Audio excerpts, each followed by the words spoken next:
J Movie Reviews back again, and Sunday morning off work. I'm pretty beat. As you can see, I'm kind of grimy looking. I haven't shaved or anything.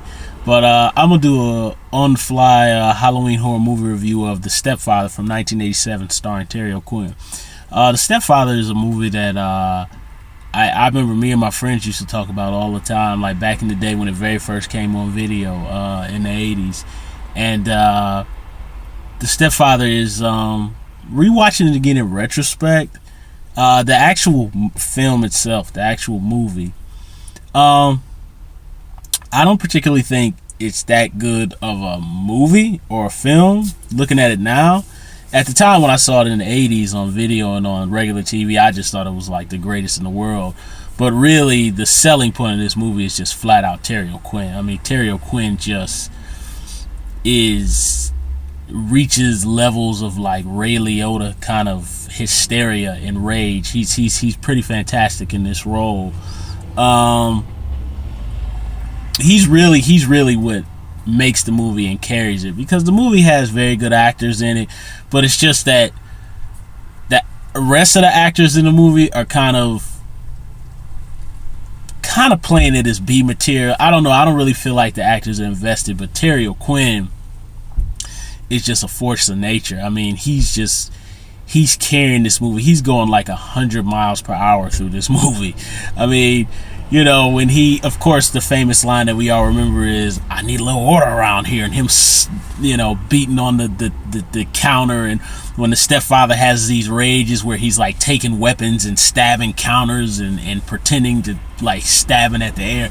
I mean, those scenes are priceless, man. And when he's kind of coming up with the lines of, you know, it's all about family. Family is the most important thing to a man. I mean, he really plays that. He really plays that. He plays it kind of goofy with a tongue-in-cheek, but he also plays it like a seriously mentally ill, deranged, psychopathic personality, and he's very chilling in the way he plays it. But I'd probably more call him maybe more of a psychopath, because, you know, there's a scene where he murders a psychiatrist with the 2x4, but he clearly knows that what he's doing is wrong, because after he murders these families when they disappoint him, he's always trying to cover his tracks, and he goes to great lengths to mask his identity. And I actually chose to do this review in the car because I was just like going to the bank, and I actually do own the DVD. It's at home. It's the special edition. I think that was released by Shout Factory.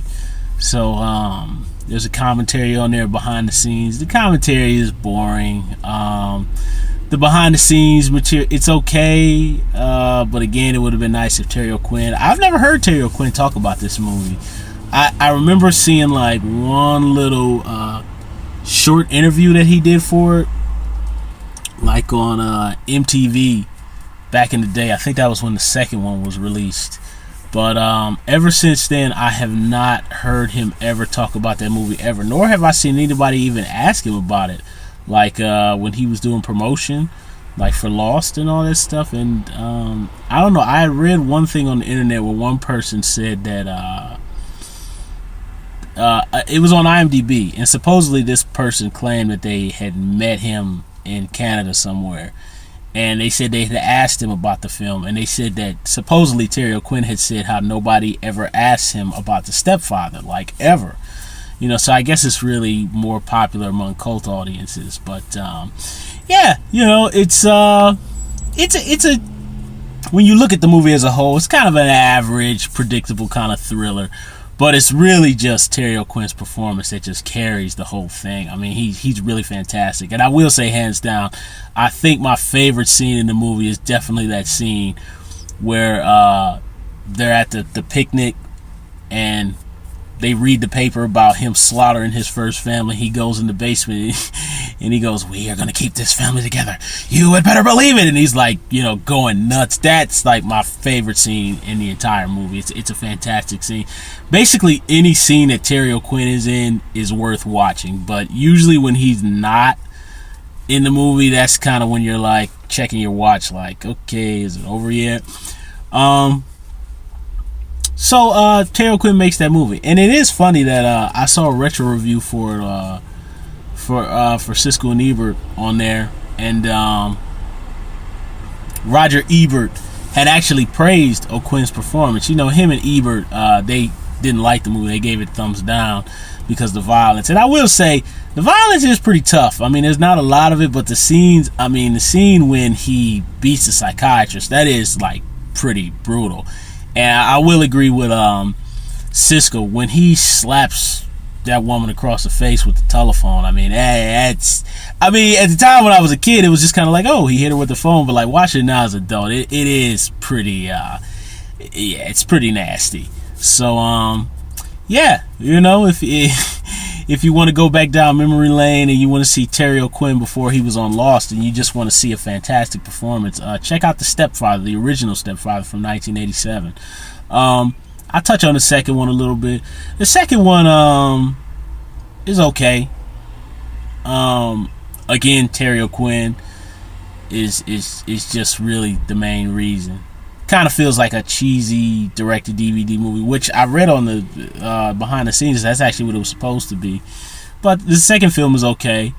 The third film is not good at all. That actually did go straight to video, and Terry O'Quinn didn't even come back. His character got plastic surgery to the face, so he looks totally different now. And you know, third one's not a good movie, but you know, I did record it off HBO back when it first aired in 1992. It's a decent little throwaway slasher movie, but as far as like being up to par of kind of the level of 1 and 2, it's nowhere near there. But and the remake is just like why? And the actor who they got to replace Terry O'Quinn in the remake, I think Dylan Walsh, I think is his name. Good actor, but I mean, I think he was clearly, I just think not the right choice for that role. I think he does have kind of a blank look on him, but not the right choice. So that's my Halloween horror movie review of The Stepfather. Pretty much that's the only thing I can really praise about it is Terry O'Quinn's performance and the violence. That's about, looking at it now again, that's probably about the best thing about it. So RMJ Movie Reviews, thumbs up my video, subscribe to my channel. Leave a comment below about the Stepfather, Stepfather 2, or Stepfather 3, or even the remake. We can discuss more. And RMJ Movie Reviews, I'll talk to you soon.